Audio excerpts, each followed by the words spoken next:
Doctor Anand Patil यांनी 1989 साली study सर्कलची स्थापना करून महाराष्ट्रात स्पर्धा परीक्षेच्या अभ्यास चळवळीस जन्म दिला आणि गेली 25 वर्षे या ज्ञानार्जनाचा यज्ञ अविरत सुरू आहे.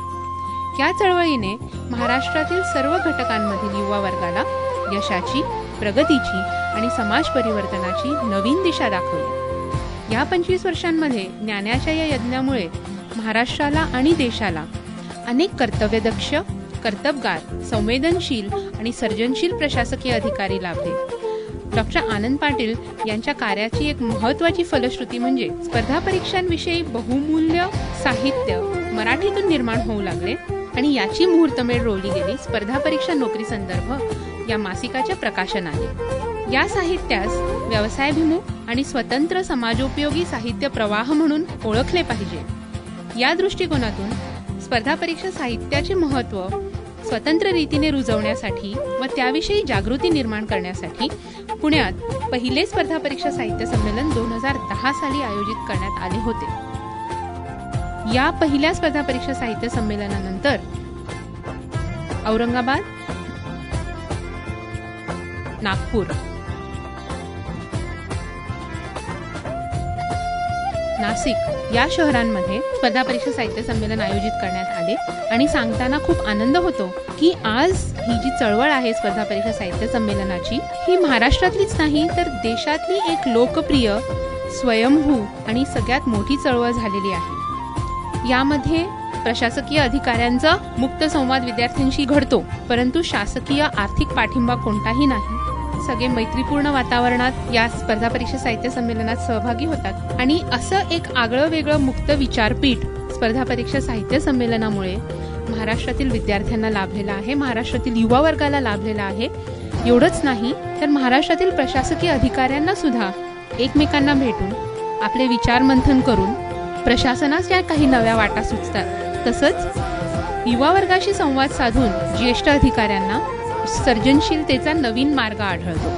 हे महत्त्व आहे या स्पर्धा परीक्षा साहित्य संमेलन चळवळीचं.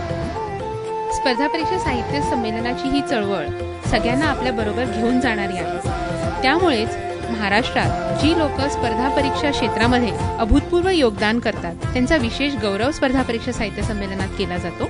यामध्ये गेल्या 4 वर्षात लालबागचा राजा, मुरकुटे वाचनालय, कृषी एकता मंच अशा संस्था, तसंच प्राध्यापक एच के डोईफोडे, प्राध्यापक वाना दांडेकर सर, प्राध्यापक बिनीवाले मॅडम, प्राध्यापक सौ शोभना आळवणी मॅडम अशा व्यक्तींचा, श्री लक्ष्मणराव बोडके अशा प्रकारच्या पुस्तक विक्रेत्यांचा गौरव केला गेला. त्याच्याच बरोबर जे प्रशासकीय अधिकारी आपलं काम अतिशय चांगल्यापणे करतात परंतु प्रकाश ज्योतात येत नाहीत, अशा अधिकाऱ्यांना आदर्श प्रशासक पुरस्कार सुद्धा दिले जातात. यामध्ये सम्मिलित आहेत डॉक्टर शिखर परदेशी, श्री श्याम वर्धने, संजय जाधव, प्रवीण दराडे, अजित जोशी, शेखर गायकवाड, महेश भागवत आणि इतर बरेच अधिकारी. अशी ही स्पर्धा परीक्षा साहित्य संमेलनाची चळवळ सगळ्यांना बरोबर घेऊन जाणारी तर आहेच, त्याच्याच बरोबर या चळवळीचा जो आत्मा आहे म्हणजे त्याचे विद्यार्थी, त्यांच्या दृष्टिकोनातून शासनापर्यंत काही महत्त्वाचे मुद्दे मांडण्यासाठी प्रत्येक स्पर्धा परीक्षा साहित्य संमेलनाच्या समारोप समारंभाप्रसंगी काही महत्त्वाचे ठराव मांडले जातात आणि त्यांचा पाठपुरावा वर्षभर केला जातो. यामध्ये सगळ्यात पहिल्या संमेलनात असा ठराव होता की MPSCच्या फॉर्मची किंमत कमी व्हावी. ती त्या काळात 100 रुपये होती, ती लगेच त्याच ठिकाणी माननीय गृहमंत्र्यांनी त्याची दखल घेऊन 20 रुपये केली. त्यानंतर आपण बघतो की MPSCची फॉर्म भरण्याची संपूर्ण प्रक्रियाच ऑनलाईन झालेली आहे. एक महत्त्वाची मागणी आहे की MPSCचा स्वतःचा कॅम्पस असावा, MPSCच्या वेबसाईटला स्वतंत्र सर्व्हर असावा. याशिवाय स्पर्धा परीक्षांसाठी एक विशेष विद्यापीठ असावं आणि यानंतरच आपल्या विधानसभेने खासगी विद्यापीठांचं बिल पारित केलेलं आपण पाहतो. पुढील संमेलनामध्ये असा सुद्धा ठराव मांडण्यात आला की मुलाखतपर्यंत गेलेले जे विद्यार्थी आहेत त्यांनी हे प्रशिक्षण घेताना किंवा या परीक्षा देताना जे कौशल्य आत्मसात केलेली आहेत त्यांची दखल शासन दरबारी झाली पाहिजे. त्यांना त्या आधारावर सर्टिफिकेट देण्यात यावं, जेणेकरून बदलत्या आर्थिक व्यवस्थेत त्यांना नोकरीची संधी उपलब्ध होईल. शिवाय 2 लाख रुपयाची तरतूद DPDC मध्ये स्पर्धा परीक्षांच्या प्रशिक्षणासाठी असावी.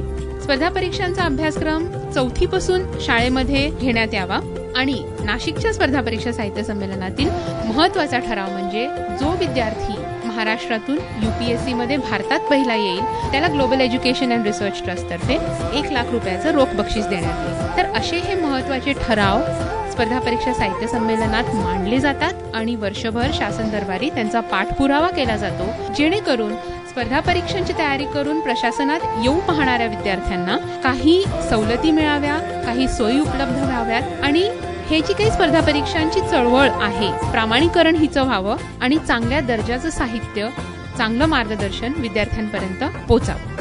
2010 मध्ये जेव्हा ही संकल्पना महाराष्ट्रातील थोरा मोठ्यांपुढे आम्ही मांडली तेव्हा बऱ्याच लोकांना समजावून सांगावं लागलं, त्यांना विश्वास द्यावा लागला की हे साहित्य संमेलन कसं. आणि आज आम्हाला अतिशय आनंद होतो जेव्हा तीच लोक जसं माननीय जस्टिस चंद्रशेखर धर्माधिकारी, महाराष्ट्राचे मुख्यमंत्री माननीय पृथ्वीराज चव्हाण साहेब, गृहमंत्री माननीय श्री RR पाटील, वेदप्रकाश मिश्रांसारखे विचारवंत, मोठमोठे प्रशासकीय अधिकारी हे सगळे आज याच विचारपीठावरून विद्यार्थ्यांना मार्गदर्शन करतात. ही प्रेरणेची शिदोरी घेण्यासाठी प्रत्येक स्पर्धा परीक्षा साहित्य संमेलनात महाराष्ट्रभरातून विद्यार्थी येतात. म्हणजे अगदी नागपूरला जरी संमेलन असलं तरी मुंबई, कागल, कोल्हापूर या ठिकाणाहून विद्यार्थी येतात. आणि नाशिकपासून तर या विद्यार्थ्यांच्या राहण्याची सोय सुद्धा ग्लोबल एज्युकेशन अँड रिसर्च ट्रस्टतर्फे केली जाते. महत्त्वाचं म्हणजे बऱ्याच लोकांना वाटतं की 50% सवलत दरात पुस्तकं मिळतात म्हणून विद्यार्थी इथे येतात. पण आमचा अनुभव असा आहे की विद्यार्थ्यांना त्यांचं आयुष्य घडवण्यासाठी प्रेरणेची आणि सकारात्मकतेची शिदोरी इथे मिळत असते. एखादा भरत आंधळेसारखा मुलगा जर IRS अधिकारी होऊ शकतो तर प्रेक्षकांमध्ये बसलेल्या गावातून आलेल्या मुलाला वाटतं की मी सुद्धा होऊ शकतो. हा जो आशावाद आहे, जो आजच्या समाजात गरजेचा आहे, हा या स्पर्धा परीक्षा साहित्य संमेलनातून विद्यार्थ्यांना वर्षानुवर्ष मिळतो आणि वर्षभर ते जपून ठेवतात. त्याच्यातून आशा घेऊन, त्याच्यातून प्रेरणा घेऊन आपली तयारी करत असतात.